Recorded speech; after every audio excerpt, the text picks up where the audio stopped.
Good evening, everyone. Good evening. Welcome. I'm Scott Smith, and I am a faculty member in the Classics program. I'm the chair of our Fair Department, and I'm a proud board member of the John C. Rouman Lecture Series. And I want to take my personal welcome to you for coming out on this wonderful night, beautiful night, clear night, stars out. We also have a star here as well, so it's really wonderful. The Rouman Lecture Series mission is to promote the study of classics in New Hampshire and New England. It does so in several ways, but the jewel in the crown, so to speak, is the lecture series itself. And I invite the audience to peruse the program to see the long line of distinguished speakers from the past. Tonight's program, however, hits me and many members of the classics community with a heavy heart, for it is their first in-person lecture since their honorandus, Professor Emeritus John C. Rouman, passed away last August. I hope then that you'll indulge me for just a few minutes as I briefly recount Professor Rouman's life and his service to the university and the classics community beyond. His life was, simply put, remarkable, and his impact on students, friends, and colleagues was no less remarkable as well. Born in Tomahawk, Wisconsin, as soon as he graduated, he became a U.S. Navy hospital corpsman for World War II, where he proudly served. After that, he embarked on an academic career, a BA from Carleton College, a master's in Greek at Columbia, a student of Byzantine Greek at Rutgers, and as a Fulbright scholar in Kiel, Germany, and finally a PhD from the University of Wisconsin. Go Badgers. He taught here at UNH for over 40 years, establishing not only an award-winning record of teaching, but also winning the adoration of countless students. As an index of his caring and outstanding teaching, he received the Distinguished Teaching Award here at the University of New Hampshire, the Barlow Beach Award from the Classical Association of New England, and an Excellence in Teaching Classics Award from the national organization, the American Philological Association. In other words, he touched countless lives, both as a teacher and as the mentor of the Phi Theta Kappa fraternity. I'll put it this way.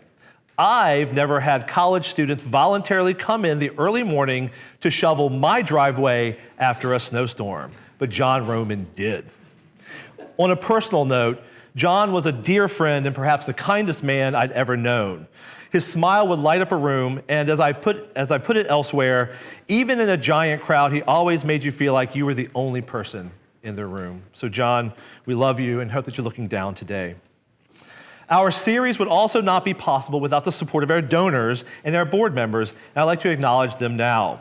First, I'd like to recognize Chris and Mary Papuzzi, thank you, please, whose generosity was matched only by their foresight as they created this wonderful series with their financial support. I'd also like to acknowledge the other board members here, Paul Properzio, Richard Claremont, Father Constantine, Selma Nakashhoff, and Susan Curry. Susan snuck off behind the camera. Hi, Sue. And it would also not be possible to put this on without the help of our administrative assistant, Lisa Hartford, and our amazing students who passed out the programs. Tonight's speaker continues the Rouman Lecture string of outstanding speakers. You can read his biographical materials in the program, but I'll highlight just a few items. After getting his PhD at Yale in 1986, during which he taught high school English in Freeport, Maine, LL Bean country, he was hired at the University of Southern Maine before moving to Ohio State University, where he taught for over 30 years. And I note that the mascot of Ohio University is the Bobcats. We may have a robust discussion whether or not a Bobcat or a Wildcat would win in a duel. His research focuses on the topic of slavery and antiquity, with a special focus on enslaved characters in the ancient novel. And we're excited to welcome his thoughts on the important topics of the institution of slavery and the stereotypes of others. As we are constantly reminded in this lecture series, the great questions of humanity and the challenges of being human have not yet been solved. It is only through the constant scrutiny of big questions and pressing social and societal issues that we can free ourselves from our own intellectual shackles. And now, without any further ado, I would like to present our speaker tonight, Dr. Professor Emeritus Bill Owens from the Ohio University. Thank you very much.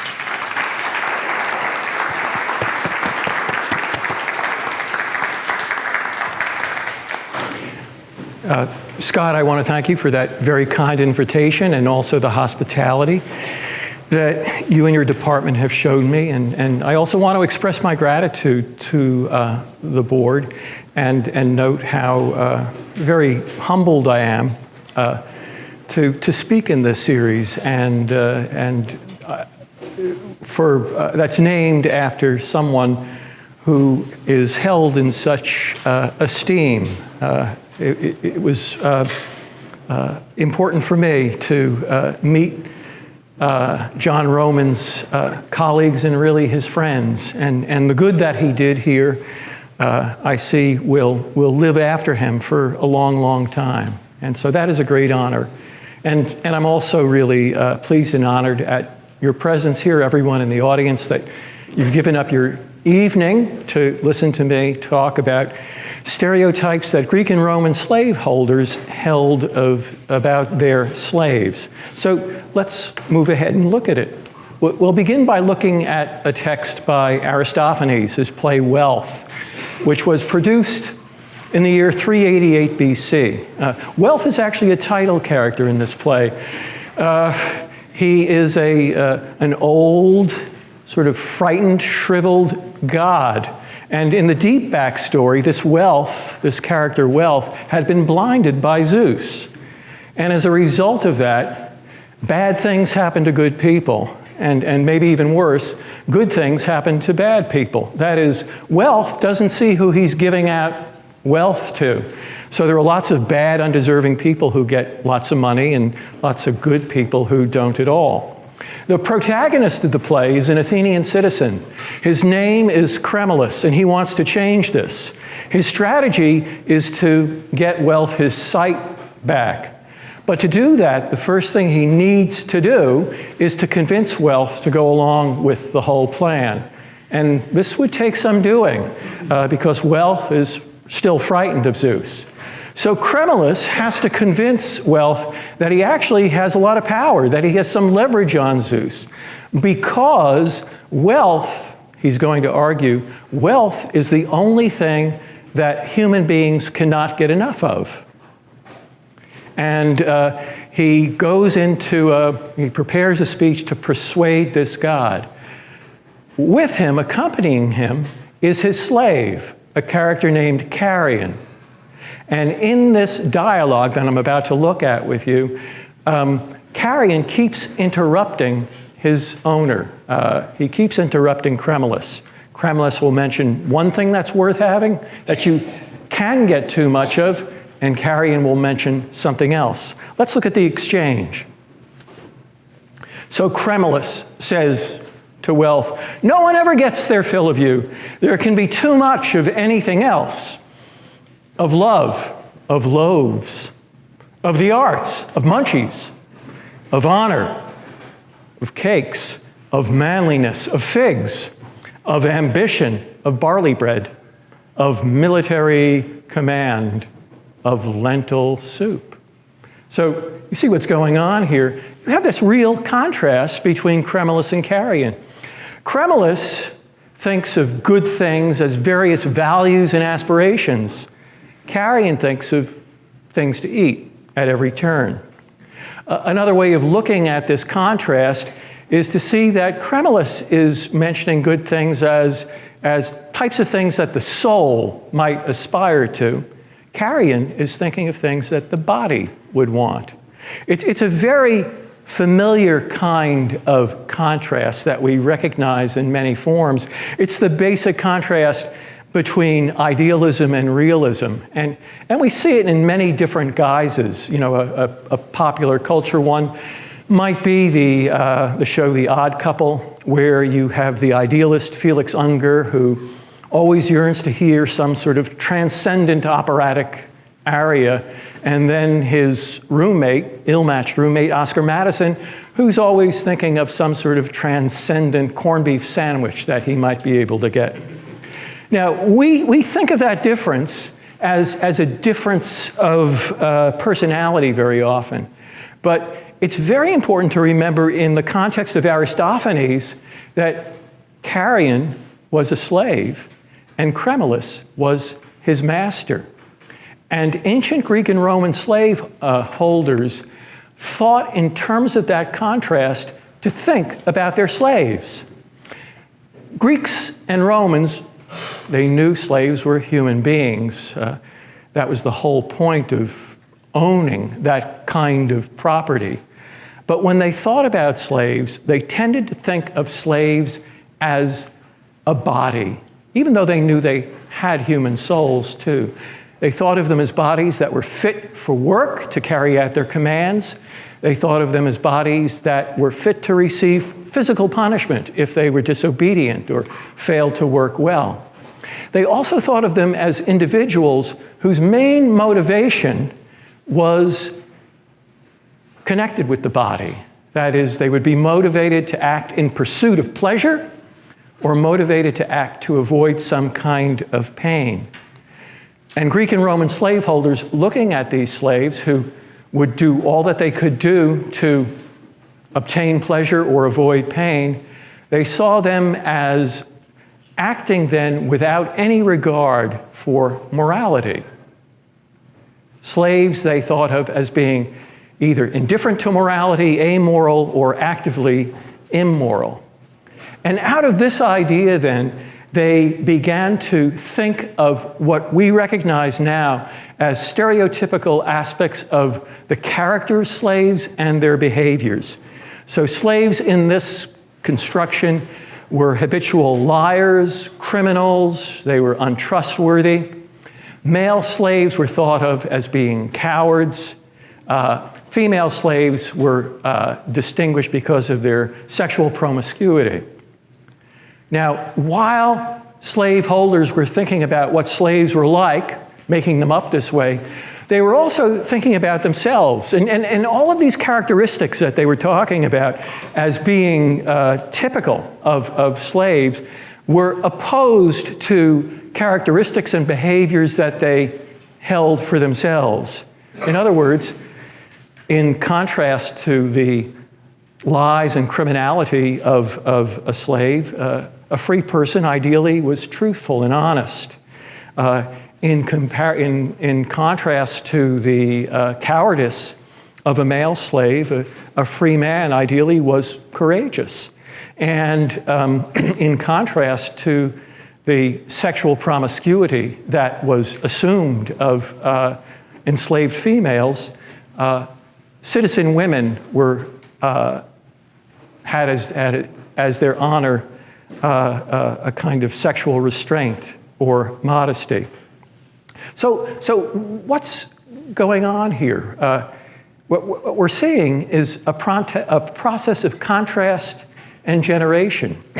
In this very basic stereotype of the slave, this notion that is built on a foundation of the slave being considered basically as a body, okay, we get pairs of stereotypes where we're actually creating two kinds of stereotypes, one of the slave and one of the master, and one that in particular denigrates the slave. What's happening here then, something we can see, is that these stereotypes are doing what you could call ideological work for the slaveholder. They're justifying slavery. They're justifying the system of extreme domination that allowed them to have this kind of control over other human beings. I think it's interesting to look at a definition of stereotypes that was formulated by a sociologist, a 20th century sociologist by the name of Gordon Allport, whose book, The Nature of Prejudice, was published first in 1954. Allport defined stereotypes, and then he noted at the end that the function of these stereotypes is to justify or rationalize our conduct in relation to that category. In other words, Allport too was recognizing, in the context of contemporary American stereotypes in the 20th century, that stereotypes performed a kind of ideological work. Just as I make the case for you now, the stereotypes that Greek and Roman slaveholders held about their slaves similarly did ideological work. And it's interesting, I think, that the ideological work remains the same when we're talking about stereotypes. We're talking, I think, about a language that is used to impose power and express power relationships. And I'll note just briefly as an aside, having looked at these stereotypes in lots of different contexts for a long, long time, it might occur to you as I go running in the back of your mind that there are many parallels between Greek and Roman stereotypes of slaves and contemporary stereotypes in our own lives. One last note pertinent to this slide. Because the ideological work was the same in both Greek and Roman slave societies, and because the ideological work that was required was true throughout much of the long duration of ancient slavery, it gives me some license then in the way I choose evidence. And that is, you'll see I will choose sources, literary sources that are both Greek and Roman, and I'm also going to take them from a broad expanse of time, okay? Beginning with Homer in 700 BCE and going as far as Pliny the Younger in roughly 100 CE. So a spread of something like 800 years. This is possible, I think, because the ideological work that was required to justify slavery remained the same for a long period of time. Okay, let's move on. Just briefly an outline of the talk. I gave you that basic stereotype based on the idea of the slave as a body.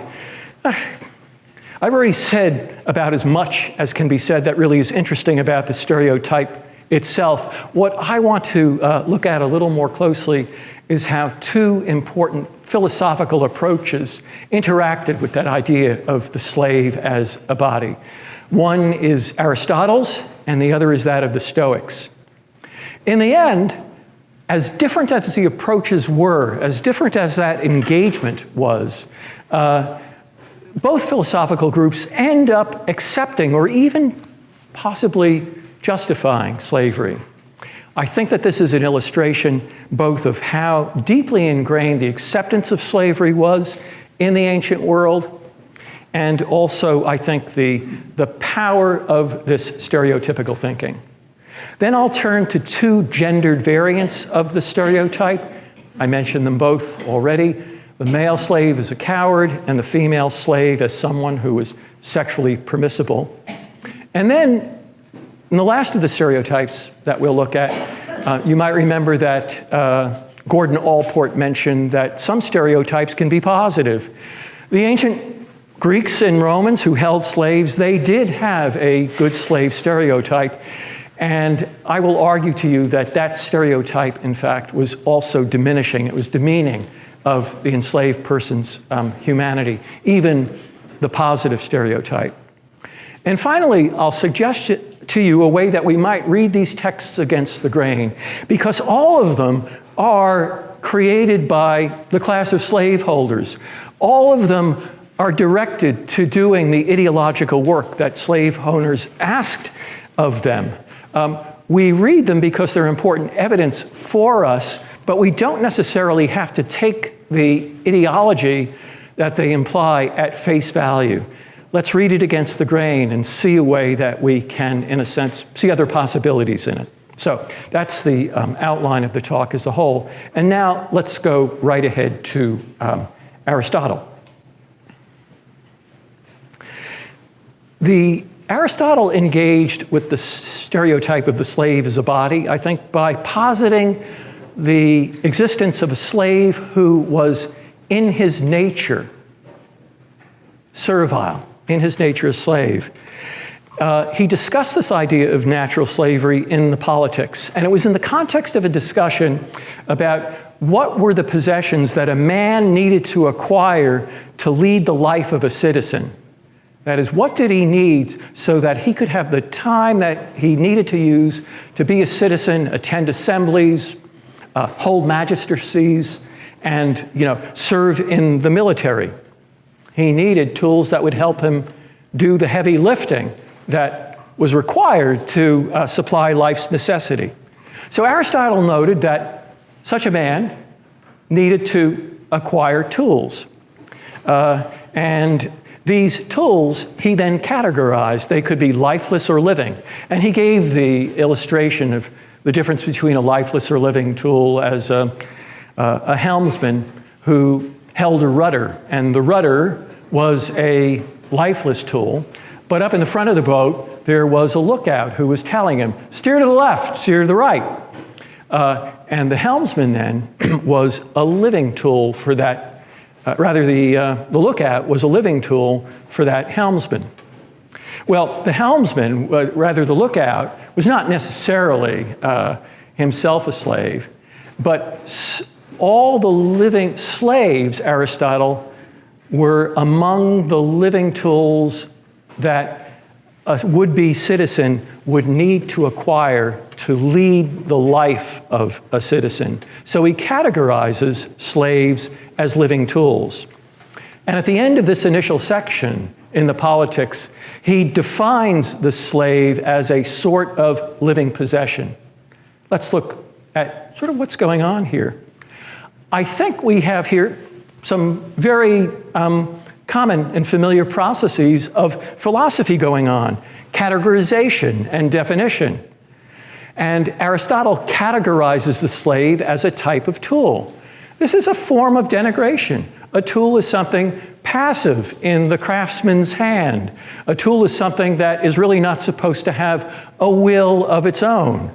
And in that sense, the slave, by calling a slave a type of living tool, Aristotle, whatever his intent was, is denigrating the slave as a human being in social terms.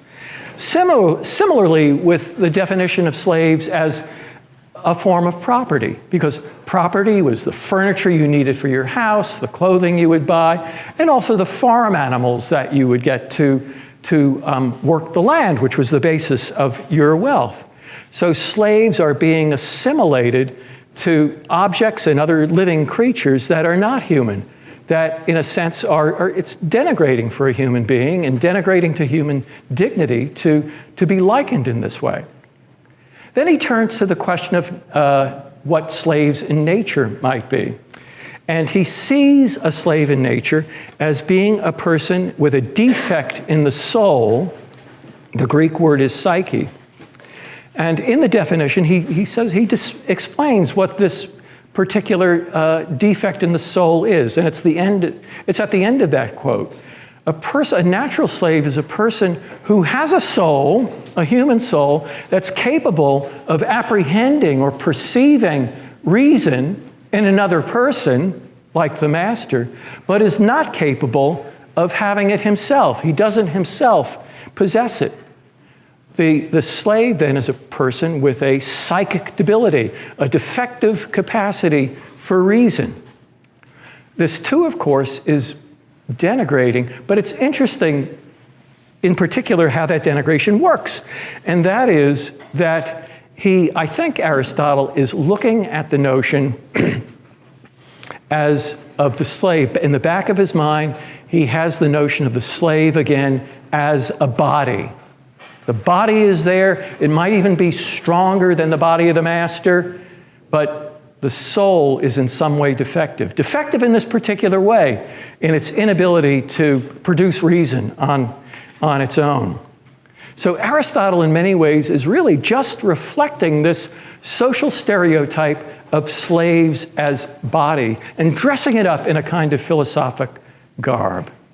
Okay. So what we have here then, and I'm going to move ahead a little more quickly, what we have here is an affirmation in many respects of the basic stereotype. Okay, that's depressing. But let's turn to the Stoics instead. The Stoic views on slavery were very different from those both of Aristotle and also of this notion of slaves of bodies and the consequences that were drawn from it. And curiously, they're grounded in what we call Stoic physics. And that's what Stoics thought how the universe was constructed and composed. The Stoics were strict materialists. They believed that everything was composed of matter. And the finest form of matter was something called pneuma. Of course, no one ever saw that. So the word for that fine form of matter is a Greek word that means breath. Now, attached to this pneuma was logos. We've seen the word already. It means reason. But for the Stoics, it was also divine. There was something godlike about it.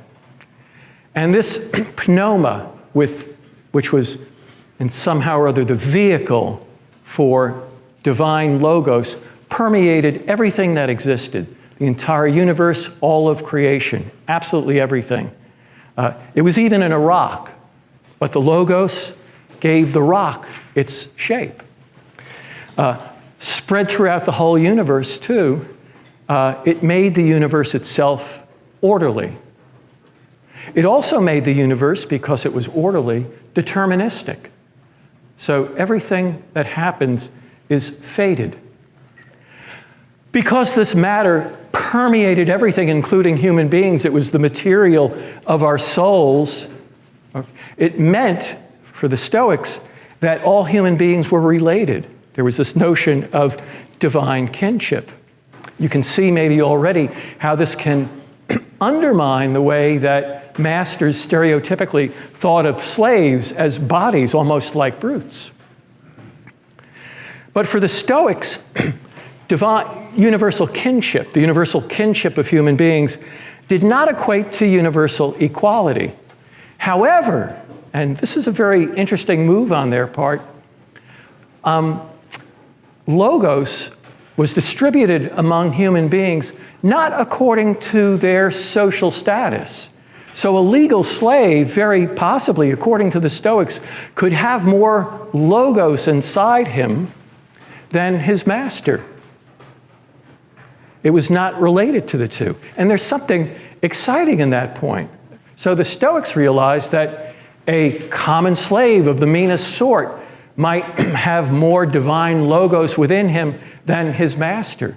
And it's that sort of thought, both of kinship and this apparent this distribution of divine logos in the souls of human beings without respect to their social class. These are the thoughts behind what Seneca said in his letter on slavery. Seneca, the 1st century CE Roman philosophical writer and politician. He wrote, "Kindly remember that he whom you call your slave sprang from the same seeds, is smiled on by the same skies, and on equal terms with yourself, breathes, lives, and dies. It is just as possible for you to see in him a freeborn man as for him to see in you a slave." So this is, I think, sort of exciting stuff if you think about it. You have in any slave, really, a possible capacity for reason that might even be greater than that of the individual who owns him as a slave. Similarly, a possible capacity for virtue that is greater than that of a king or an emperor.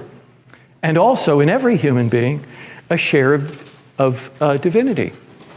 And you'd think then that in Stoicism, there was some grounds philosophically to question the existence, the practice of slavery itself. But this never happened. And one reason for this lies in the philosophy itself, and that is Stoic determinism. That is, remember, logos permeating all of creation makes the universe rational. And as something that's rational, it's predictable, it's fated. And For the Stoics, what happens to you because of fate is not anything that you can be blamed for. It's something that's beyond your control. The only thing that the Stoics cared about in ethical terms was what was in your control, things that you could choose. You couldn't choose your fate. Those things that were determined by fate, the Stoics said, were neither bad nor good, they were indifference. It was an indifferent. And modern slavery, that is legal slavery, for the Stoics was just such an indifferent. It didn't matter. And in fact, in a certain way, the Stoics really punted on the question. They were really interested in a metaphorical kind of slavery, one that was within your choice, and that was the moral slavery of the soul to sin or lust or greed or anything like that. But on the question of legal slavery, slavery as it was actually practiced, the Stoics had less to say, less interest. They did imply that a good Stoic should treat his slaves as fellow human beings. But the practice itself, no. In fact, they wind up maybe not in the same seating section, but at least in the same ballpark as Aristotle. If we can say that Aristotle naturalizes the individual slave with his theory of natural slavery, a person with that defective psychic nature, but Stoicism makes slavery itself a part of the natural order by making it a part of the cosmos, making it something that's an effect of fate, of the universe. So within Stoicism itself, we see, I think, a reason why it never sort of blossomed into something that would question slavery more fundamentally. But I think also in the case of Stoics, the issue of social pressure also, that is the press of the notion of the slave as a body, this basic conviction that slaves were bad people, this also dissuaded practicing Stoics from going there. And I wanted to illustrate that with a Roman author, and that is Pliny the Younger, who lived in the 1st and 2nd centuries CE. He was an imperial official and a man of letters who collected his own correspondence and arranged it in 10 books. The 14th letter in the 3rd book concerns a shocking event that happened in 108 CE. And it was the murder of a prominent Roman senator and ex-praetor, high official, by his own slaves, a man named Larcius Macedo. Let's look at what Pliny has to say about that event. Before we actually look at the beginning of Pliny's letter, look at the right of the screen, where we have Seneca in his letter on slavery talking about how the cruel and arrogant treatment that Roman masters often mete out to their slaves is really shocking, and he turns to a proverb that the Roman elite used to say, which was, "You have as many enemies as you have slaves." And Seneca stops in relation to the awful treatment that was given to slaves, and he says, no.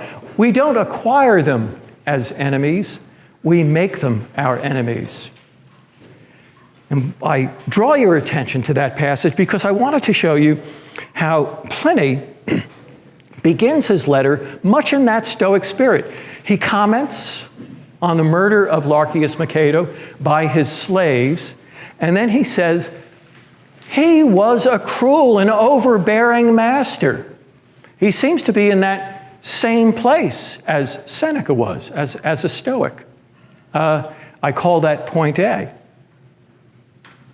Then Pliny goes on to describe the murder, which was a horrific attack that he describes in great detail. How this man, Macedo, was assaulted in his bath and then beaten senseless and thrown down on the floor and left for dead. His slaves ran off, and others who had remained by actually managed to revive him, only to survive a few days. And Pliny closes that section by noting the fate of those slaves, which was brutal execution. And then he concludes, though there's more of the letter that I included there, he says, "There you see the dangers, outrages, and mockery to which we're exposed. No master can feel safe because he's kind and considerate, for it's their criminal nature, not their capacity for judgment, which leaves slaves to murder masters." This I call point B. And in point B, Pliny has totally gone on to the traditional stereotype of slaves having an evil nature, having some defect in their souls. How did this happen? What's going on here? Well, I think if you consider the middle part of that lecture, Pliny, in recollecting the murder, scared himself. He was frightened, and he recollected, my God, I'm surrounded by slaves like Larcius Macedo. My God, I'm a kind master, but it doesn't matter.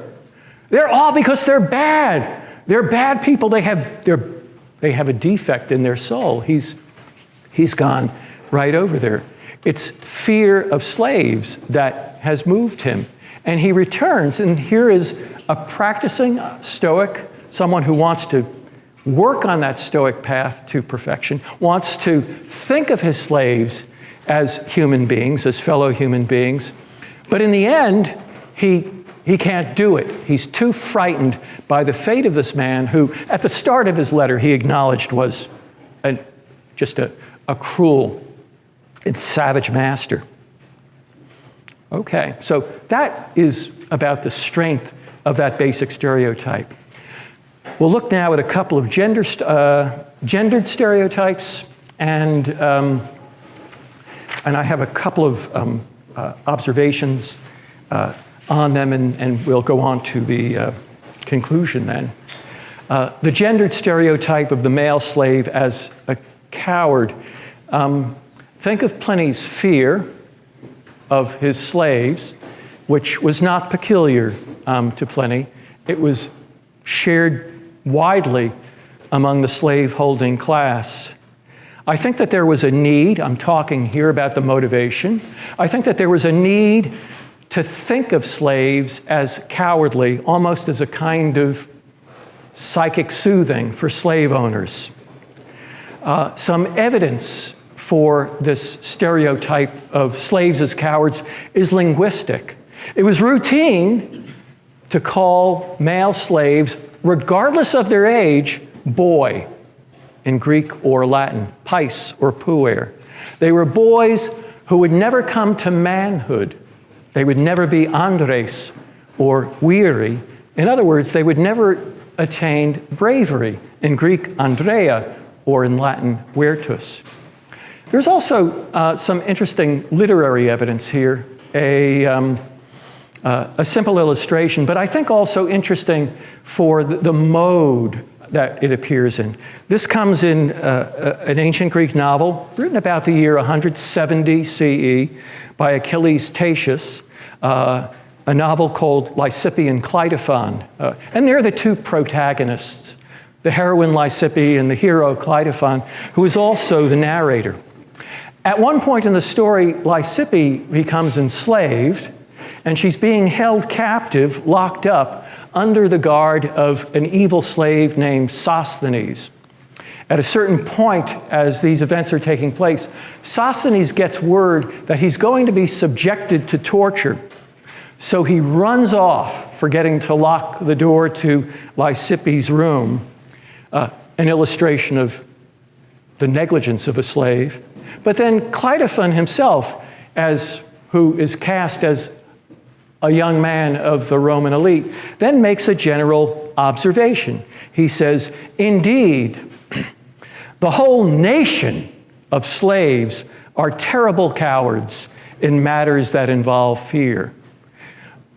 This, of course, is an illustration of the the cowardice of slaves. But what I find interesting in this instance is that through the guise of the novel, the author, Achilles, the real author, not the narrator, is saying, this is a stereotype about slaves, the whole category of them. We're going to say something about it. So this particular observation is announcing itself as an example of the stereotype. It's passed down as a kind of proverbial wisdom, much like you have as many enemies as you have slaves. I think those we get little glimpses like that through the literary text into the way that these kinds of stereotypes might have been transmitted and enforced. Let me move on here and look at the other gendered type of stereotype. And this was that of female slaves as sexually impure. This existed in the context of what is a qualified double standard, and that is that male citizens, married male citizens, of course, would have sexual relations with their wives, but they could also have sexual relations with enslaved men and women. They were prohibited from having relations with citizens who were not their wives. But citizen women, of course, could only have relations with their husbands. So this sexual accessibility of slaves, both male and female, was something that contrasts with the honor of enslavement. It contrasts with the honor of female citizens. It plays that role that these stereotypes did in distinguishing slave from free, in much the same way that the stereotype of cowardly male slaves distinguished them from free men. Well, the interesting thing here, I think, in terms of the stereotype, is that this social reality, and that is the social reality of the sexually accessible enslaved female, became a stereotype of the sexually promiscuous enslaved female, even though such a person lacked true agency. Those choices were not hers to make. Nonetheless, in the working of the stereotype, the character trait was applied to her and assumed for her. And I want to illustrate that with reference to Plutarch, who was both a Greek and a Roman, because he was a priest at Delphi, but also a Roman citizen. He lived in the 1st and 2nd centuries CE. And we know him both as a moral essayist, but also a biographer. And the passage that I'd like to run by you briefly comes from his biography of the Roman general and dynast Marcus Licinius Crassus. When Crassus was a young man, his family suffered a political setback. The year is about 88 or 87 BCE, and he had to go into exile. He ran away to Spain, and he went into hiding on the Spanish coast in a cave that was on land that belonged to a family friend, a man named Vibius. And Vibius, for this period of Crassus's exile, he kept him safe, and he also kept him provisioned. He supplied all sort of the food and other things that he needed. But then, as Plutarch tells us in this anecdote, he also took notice of Crassus's needs as a young man. He sent to him 2 attractive young slave women down to the path leading to the cave that was on the ocean, and he instructed them to say that they were looking for a master. The young women followed this, and then when Crassus realized who had sent them and why they were there, they then entered into a period of relations that lasted for the remainder of his exile. The story is capped at the very end by a reference to one of these women, now no longer young, many years later, maybe 60 years after the event, during the life of Augustus, where a historian by the name of Fenestella reports that he saw one of these women herself, and she remembered the time that she spent with Crassus and went over its details with zest. Well, this is Plutarch reporting what these women felt. This is Plutarch importing that they were, their master putting words in their mouth as if sex with Crassus was their idea. And then Plutarch completing the story and having this now old woman remembering it as a great time. We really know nothing about how these women felt, about how they had been commanded to put their bodies at the disposal of Crassus. In other words, their sexual accessibility then becomes a mark of a particular kind of stereotype, that construction, a particular construction of slave immorality. Finally now, we'll look at the stereotype of the good slave.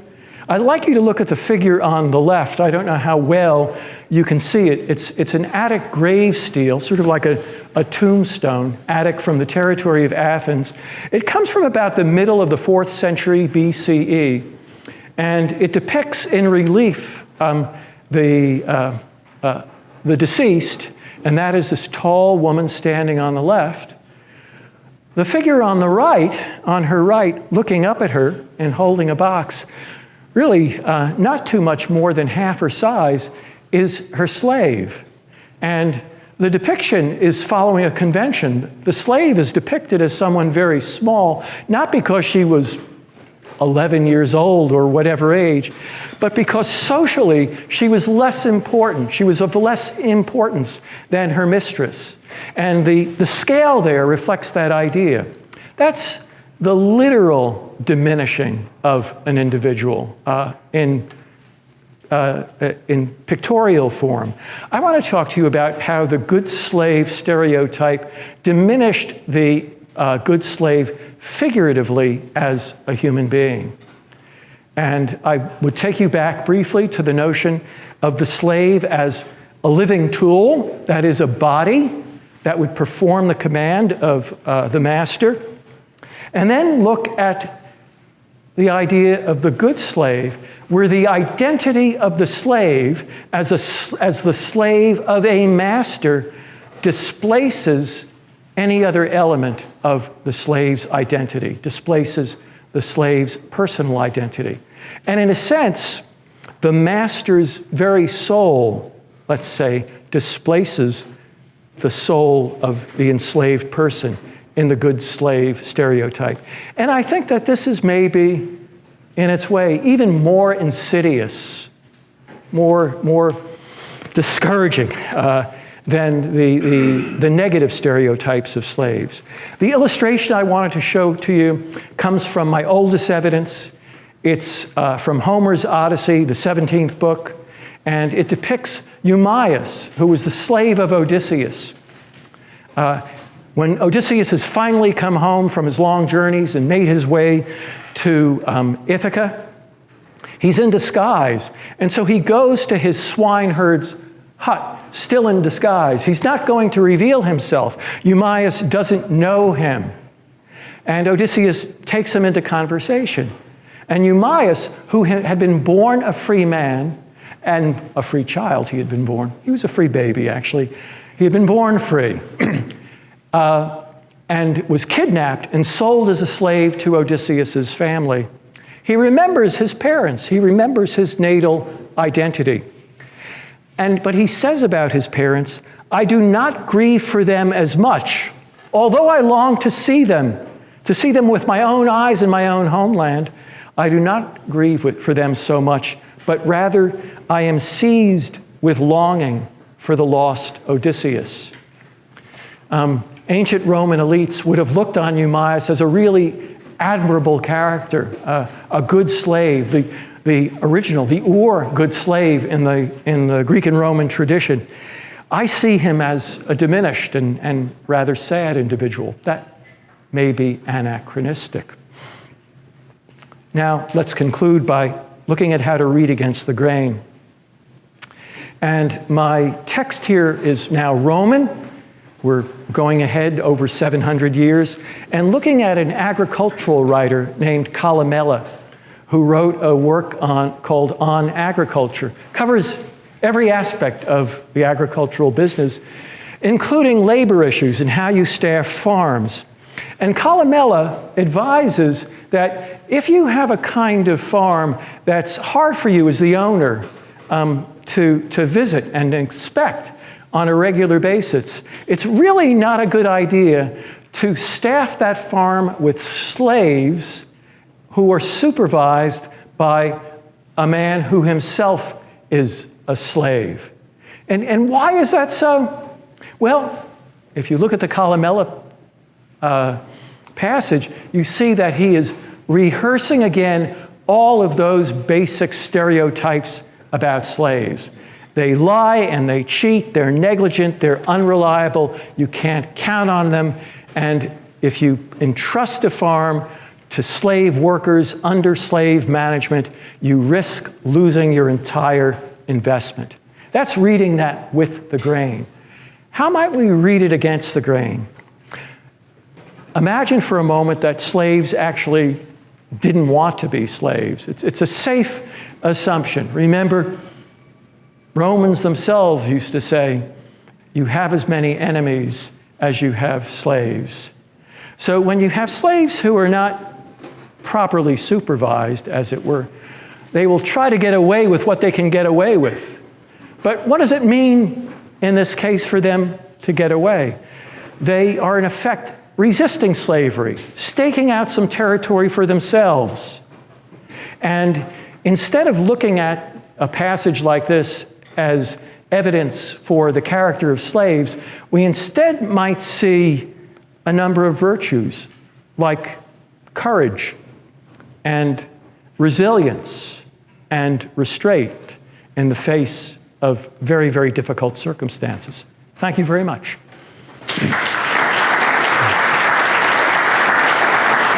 Good. Yeah. I would just say, repeat the question for the camera. Okay. Yeah. Okay. It's time for some questions.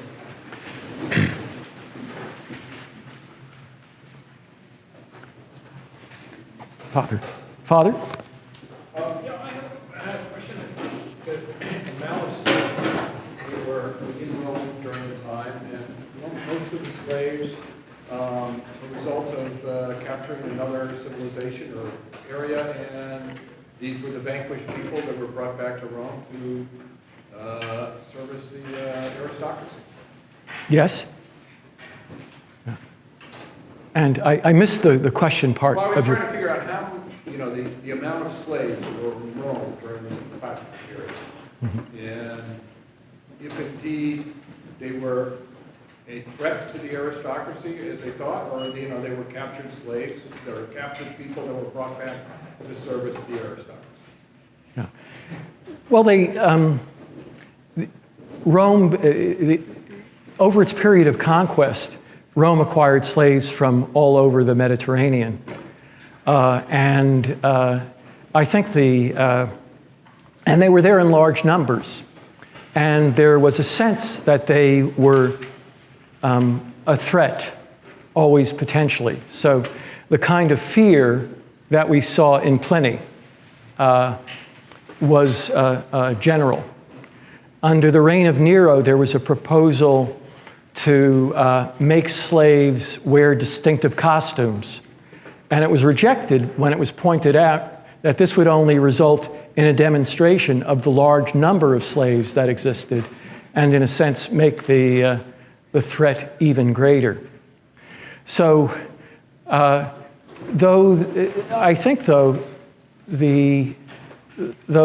number of slaves that were there represented a threat, the sorts of forces that, in a sense, held them down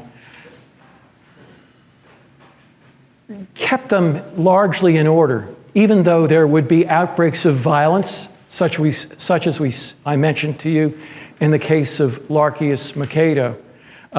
Most of the time, slaves did not rebel, but they resisted regularly as often as they could. They had a kind of calculated, restrained resistance that would not get them, well, killed or put in an even worse position. Think, for example, of Pliny talking about being surrounded by slaves and all of the insults and mockery that he was subjected to. What's happening there? He's walking down the hall of his house, and he's hearing some sort of snickering or lip smacking or something as he goes by. He's too kind a master to do anything about it, but there would be other slave owners who might do something like that. Yeah. So there was a sense of the danger, but it was largely under restraint. Yes? But if you want to comment on the type that we find in the new comedy, where we always have the wise slave who is helping the young, bankrupt eldest son to get around his father and get money. I mean, that's a typical plot of the new comedy. Yeah, so in one genre of Greek and Roman literature called New Comedy, which began to emerge in the 300s BCE and was very popular in Rome, and some of Professor Smith's students have read Plautus, which would be an example of that. A stock stereotypical figure was the clever slave, and sort of like, how can a slave be inferior and be clever and outwit his master? Well, the cleverness was there, but the inferiority was also present because the slave was, in a sense, a dishonest person, someone who couldn't be trusted. So even in his cleverness, we see that amoral stereotype. Yeah. It's still present nonetheless, but that's a good question there. I see. Were there any major figures who did dislike slavery? You know, there might have been, but our texts are overwhelmingly elite in origin, and whatever voices that were raised in opposition to slavery itself, we don't know, and it's possible there were not. And it's something it's a real intellectual lift for us to do because we're so accustomed to thinking of, a society that is able to recognize slavery almost as a kind of sin. Okay, yeah. So regrettably, sadly, no. Yes. A question, you had mentioned that in the Stoic vision, it was possible for a slave to have more logos, more reason even than his master. This must have been hugely disruptive compared to the previous thing where the slaves are just essentially there to work and they're just human bodies. And you said that the Stoics essentially punted on the issue. Do you think they punted on the issue just because it would have been too disruptive not to? Yes, and would have been disruptive to them personally, because these would be elite thinkers who themselves were owners of slaves. They would, in their best behavior, try to model their belief in human kinship and humane treatment, often in the interests of their own good, rather than giving way to vexatious anger, to be beyond it. But they were very reluctant, in a sense, to examine the existence of their own privilege and much less to give it up in any meaningful way. One behind there too, right? Yes. And I'm sorry, I keep forgetting to repeat the questions. Okay. Did the Greeks and Romans have any further stereotypes about slaves in different origins? I know in the medieval, early modern Muslim world, they didn't really have an idea of race, but they did have a sense that, like, slaves from the Caucasus are good for certain things, slaves from Europe for other things, slaves from Africa are certain nature. Like, there are these kind of sort of ethnic ideas. Did the Greeks and Romans have anything like that? Yes, there was nuancing like that in the Greek and Roman world. There were areas where from which they typically drew slaves, like central Anatolia. Cappadocians were slaves that were very good at heavy lifting. German slaves were good if you wanted to have slaves that were tall, and so on like that. But, and that sort of, I think that those kinds of smaller differences are interesting in themselves, but they exist in this broader spread of similarity. And there was no particular identification of slavery itself with one particular race or one particular ethnos. Yes? Which leads me to a question. Yes. Based on your response as well as the other question. In Persian and Mid-East literature, particularly in 1001 Nights, we see this recurring theme of the slave or the underling who is able to outguess or best his master. Yes. So does that continue beyond even the Mediterranean, do you think? Now I'm out of my, way far out of my field of competence. Yeah, no, I wouldn't be able to answer that in a good way. If it's, if we see it in Greece and Rome and the Persian Empire, so to speak, is there more? There was a kind of literary motif, and it works even with non-slaves, where you have this preference of wit or cleverness, Greek metis, as opposed to violence or force. And Odysseus himself is an exemplar of that. So I think we could certainly fit it into that paradigm, but not knowing the particulars of that literature, I don't know if it's marked necessarily in a significant way for the general Greco that aligns with the Greek and Roman depiction of slaves. Yeah. Thank you. We have time for one or two more questions. I'd like to take the opportunity, since I'm up here, to ask you a question at the same time. Okay. So Seneca's notoriously interested in the humane treatment of slaves, not questioning the institution. Plutarch, a generation later, talks about we shouldn't be treating slaves as pack animals. We should be treating them more humanely. I think it's in Hadrian's time, another generation or two, where laws are starting to become more favorable to enslaved peoples and making it more difficult for slavery to take its forms. Is there something going on that's beyond Stoicism at this time period? Because it seems to me that Plutarch would not be a Stoic like Seneca. In other words, as time goes on, it seems that that humane treatment of peoples becomes more part of the society. Maybe I'm misremembering. No, I think you're remembering. You are remembering correctly, and my sense is that the power of the slaveholder was such that it was a kind of drug. So we might see legislation that controlled or sought to ameliorate certain excesses in the treatment of slaves.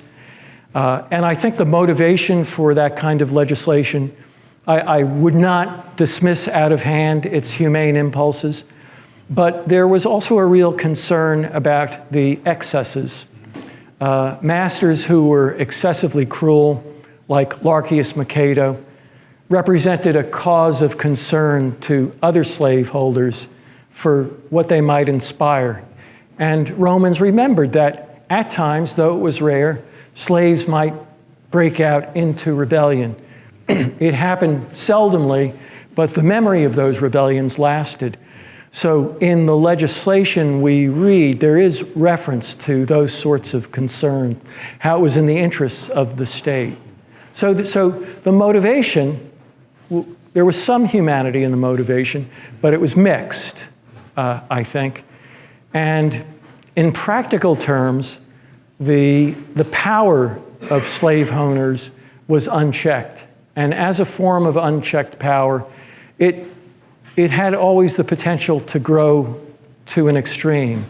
I think this is, the Stoics were interested in the problem of emotions and control, particularly controlling anger. And I think that having people around you over whom you had total control could bring out the worst in any human being.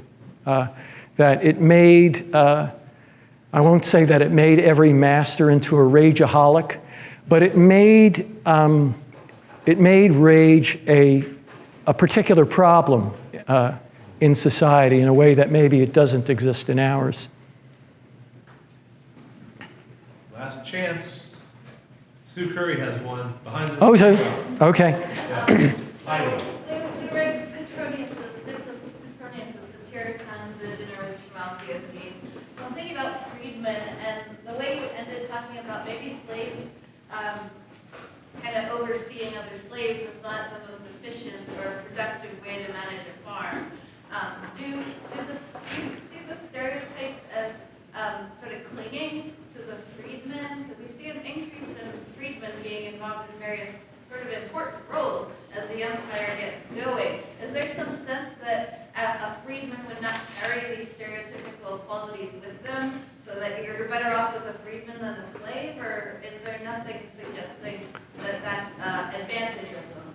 Well, of course one was better off than a freedman as a slave. There were so many advantages to it, despite various disabilities that would be attached to freedmen who would, in the Roman Empire, become citizens. They were still tied in a subservient relation to their former masters.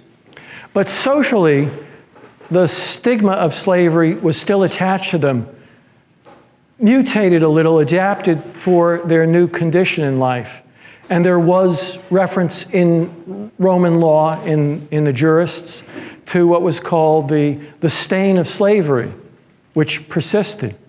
I'll just, for a moment, and I guess we'll be out of time then, I left out a portion. It's in the handout, but in the letter that I cited to you by Pliny the Younger, when he talks about Larcius Mercato being a cruel master who treated his slaves horribly, and then he says, maybe thinking like a Stoic, Larcius forgot that his own father had been a slave.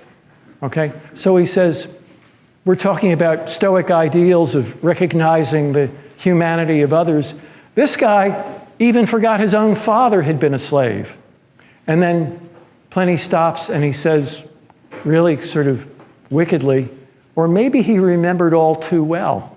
And I wonder about that phrase, and I think what he is insinuating there is that Larcius's cruelty, his lack of moderation, his evil, came from the fact that he was descended from a slave. And so it's transmitted even over a generation. I'm so glad that that came out in the Q&A because there wasn't really time to do it in the lecture. Well, can we thank our speaker one more time, please? Thank you very much.